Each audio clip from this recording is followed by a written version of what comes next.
नमस्कार मित्रांनो, स्वागत आहे आपल्या जीटीएस मराठी या युट्यूब चॅनल मध्ये। या व्हिडिओ मधून आपण जी रब्बी हंगामाची ई पीक पाहणी लावण्याची जी मुदत आहे किंवा जी प्रक्रिया आहे ती सुरू करण्यात आलेली, तर तसेच त्याची अंतिम मुदत काय आहे, त्यानंतर शेतकरी बांधवांना जर ई पीक पाहणी लावण्यात काही अडचणी येत असतील तर त्याचं सॉल्युशन काय आहे, त्यानंतर ई पीक पाहणी लावण्याचे आपले फायदे काय आणि न लावले तर आपले तोटे काय, याची संपूर्ण चर्चा आपण या व्हिडिओच्या माध्यमातून करण्याचा प्रयत्न करणार आहोत।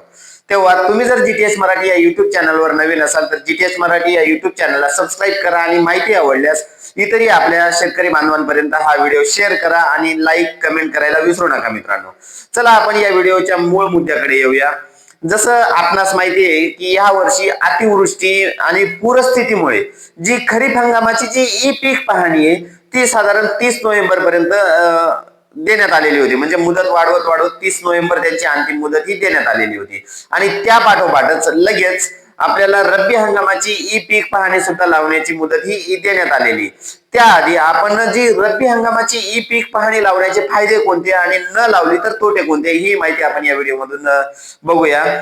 आपणास रब्बी पीक पाहणी लावणं जसं आपल्या शेतात पीक पेरणं महत्वाचं आहे, त्याच पद्धतीने आपल्या डीसीएस ऍप मधून म्हणजेच पीक पाहणीचं जे ऍप आहे डिजिटल क्रॉप सर्वे या ऍप मधून आपली ई पीक पाहणी लावणं हे अत्यंत महत्वाचं आहे।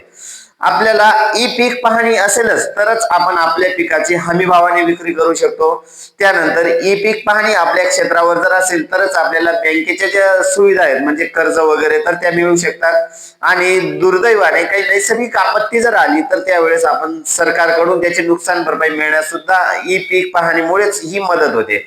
आणि जर का आपण ई पीक पाहणी जर लावली नाही तर आपली जमीन ही शासन स्तरावर पूर्णपणे पडीत दिसते आणि शासकीय योजनांचा लाभ आपल्याला त्यामुळे घेता येणार नाही। त्यामुळेच आपलं पीक जेवढं शेतात पेरणं महत्वाचं आहे तेवढंच ई पीक पाहणी लावणं सुद्धा हे महत्वाचं आहे। तेव्हा ह्या ई पीक पाहणी लावण्याची जी मुदत आहे तर ती 10 डिसेंबर 2025 पासून ही चालू करण्यात आलेली आहे आणि त्यांची अंतिम मुदत 24 जानेवारी 2026 पर्यंत ही शेतकरी स्तरावर दिलेली।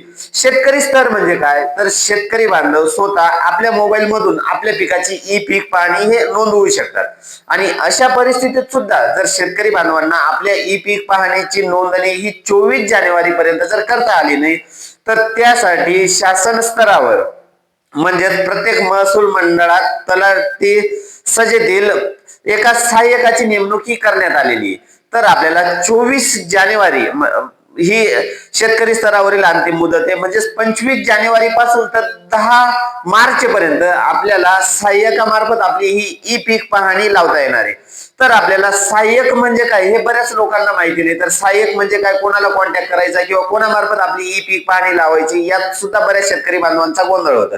तर आपल्याला सहाय्यकाचा कॉन्टॅक्ट नंबर हा तलाठी साहेबांकडून त्या तलाठी सजेतूनही मिळू शकतो किंवा तहसील च्या ठिकाणी सुद्धा त्या सहाय्यकांची जी गाव वाईज नोंदणी आहे तर ती तिथून सुद्धा आपल्याला त्यांचा कॉन्टॅक्ट मिळू शकतो। तिथून आपला त्या कॉन्टॅक्ट नंबर घेऊन त्यांना कॉल करून आपल्या पिकाची ई पीक पाहणी लावू शकतो। म्हणजेच आपण सहाय्यकाची मदत केव्हा घेऊ शकतो, 25 जानेवारी ते 10 मार्च या दरम्यान। तेव्हा लवकरात लवकर, जेणेकरून लवकरात लवकर जेवढं शक्य होईल तेवढं आपण स्वतः आपली ई पीक पाहणी लावण्याचा प्रयत्न करावा। आणि रब्बी हंगाम 2025-26 ची ई पीक पाहणी लावण्यास संबंधित शासनाने सर्व अधिकाऱ्यांना म्हणजे संबंधित अधिकाऱ्यांना या 100% ई पीक पाहणी लावण्यासाठी या सूचना देण्यात आलेल्या आहेत। म्हणजे त्यांच्या मार्फत सुद्धा आपली ई पीक पाहणी लवकरात लवकर पूर्ण कशी होईल असा प्रयत्न केला जाणार आहे। त्यामुळे आपल्याला शासन स्तरावर एकूण लागवडीखालील क्षेत्र किती, त्यानंतर एकूण पिकाचं क्षेत्र किती यासाठी सुद्धा आपल्याला आयात निर्यात धोरण ठरवताना सुद्धा आपल्याला या ऍपची मदत होणार आहे। तसंच आपल्याला फक्त रब्बी पिकाची ई पीक पाहणी या ऍपच्या माध्यमातून लावता येणार नाही, तर आपल्या शेतातील विहिरींची नोंद आपल्याला त्या ठिकाणी लावता येणार आहे, आपल्या शेतात पडीक जमिनीची नोंद त्या ठिकाणी लावता येणार आहे, त्यानंतर बांधावरील वृक्षांची एकूण लागवड किती याची सुद्धा नोंद आपल्याला त्या ऍपच्या माध्यमातून लावता येणार आहे। तर असं हे महत्वपूर्ण ऍप असून आपण त्याची लवकरात लवकर आपल्या पिकाची ई पीक पाहणी लावण्याचा हा प्रयत्न करावा। तेव्हा मित्रांनो, तुम्हाला हा व्हिडिओ कसा वाटला हे कमेंटच्या माध्यमातून नक्की कळवा आणि इतरही आपल्या शेतकरी बांधवांपर्यंत हा व्हिडिओ शेअर करा। धन्यवाद मित्रांनो।